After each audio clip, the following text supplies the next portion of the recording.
பாரதிராஜா அவர்களோட family members சமீபத்தில ஒரு பெண் சாமியார பார்த்துருக்காங்க அப்படின்னும், அவங்க பாரதிராஜா அவர்களோட ஆத்மா சாந்தி அடைஞ்சிருச்சா இல்லையா அப்படிங்கிறது குறித்து ஒரு சில விஷயங்கள் அவங்களோட ஃபேமிலி மெம்பர்ஸ்ட்ட சொல்லியிருக்காங்க அப்படிங்கிற தகவல் தான் சமீபத்தில கிடைச்சிருக்கு.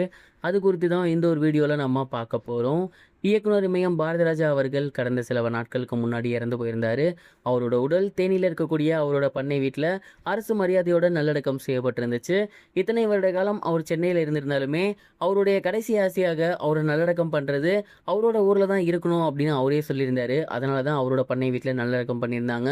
பொதுவாவே ஹிந்து சைடு இந்த மாரி யாராவது இறந்துட்டாங்க அப்படின்னா, அவங்களோட ஆத்மா சாந்தி அடைஞ்சிருச்சா? இல்ல வேற ஏதாவது இருக்கா? அப்படிங்கிற மாரி சாமியார் சைடு வந்து பார்ப்பாங்க. இல்ல குறி வச்சு பார்ப்பாங்க.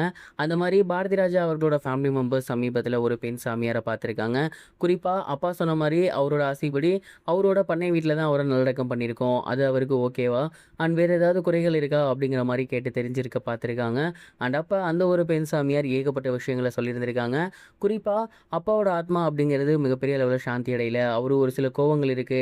அதாவது சொந்த வீட்டுக்குள்ளேயே ஒரு சில சண்டை சச்சரவுகள் இருக்கு. குறிப்பா சொத்து சம்பந்தமான பிரச்சனைகள் போய்க்கிட்டு இருக்கு. இது போன்ற பிரச்சனைகளால குடும்பம் இப்ப விரிசல் விட்டுருக்கு. அண்ட் இந்த ஒரு காரணத்தினால அவரோட ஆத்மா வந்து சாந்தி அடையாம தான் இருக்கு. இது மட்டும் இல்லாம அவர் உயிரோட இருக்கும்போதே அவரோட பையனுக்கு கொல்லி வச்சிருக்காரு. இதனாலேயே அப்பயிலேருந்து அவருக்கு மனசுக்கு கேட்காம தான் இருந்திருக்கு.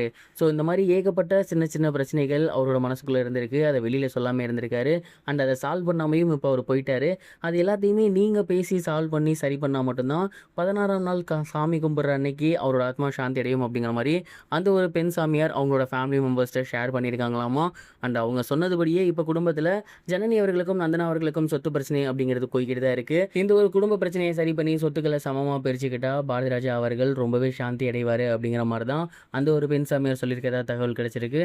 அண்ட் இத பத்தி நீங்க என்ன நினைக்கிறீங்க? உங்களோட தாட் என்ன? அப்படிங்கிறத மறக்காம கமெண்ட் பாக்ஸ்ல ஷேர் பண்ணுங்க. இது ஒரு புறம் இருக்க, ஆக்டர் பிரதீப் ரங்கநாதன் அவர்கள் அடுத்ததாக அட்லி அவர்களோட புரொடக்ஷன் கீழ தான் படம் பண்ண போறாரு அப்படிங்கிற தகவல் வெளியாகி இருக்கு. பிரதீப் ரங்கநாதன் அவர்கள் வரிசையா ஹிட் குடுத்துட்டு இருந்தாரு. கடைசியா அவரு பண்ணியிருந்த படம் தான் லவ் இன்சூரன்ஸ் கம்பெனி அப்படிங்கிற எல்ஐகே படம். அந்த ஒரு படம் மிகப்பெரிய ஒரு சக்சஸ் பெறல அப்படின்னாலுமே, தோல்வி அப்படின்னு எந்த ஒரு இடத்துலயுமே பேசப்படல. கன்டினியூஸா 100 கோடி குடுத்துட்டு இருந்தாரு. பட் அந்த படம் 60 கோடி தான் கலெக்ட் பண்ணியிருந்துச்சு. அந்த படத்துக்கு அப்புறம் பிரதீப் ரங்கநாதன் அவர்கள் என்ன படம் பண்றாரு? யார் கூட கைகோர்த்திருக்காரு? இந்த மாதிரியான எந்த ஒரு தகவலுமே வராம இருந்துச்சு.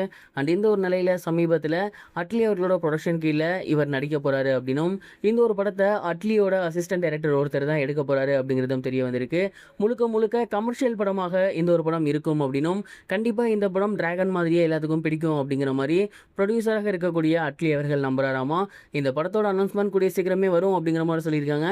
பொறுத்திருந்து பார்ப்போம் இந்த படத்தோட அனௌன்ஸ்மென்ட் எப்ப வரப்போகுது அப்படிங்கிறத. இதுவரைக்கும் கனெக்டிங் டிவிக்கு சப்ஸ்கிரைப் பண்ணனா மறக்காம சப்ஸ்கிரைப் பண்ணிக்கங்க. உடனடி அப்டேட்ஸ் பெறுவதற்கு நோட்டிஃபிகேஷன் பெல்லையும் கிளிக் பண்ணிக்கங்க.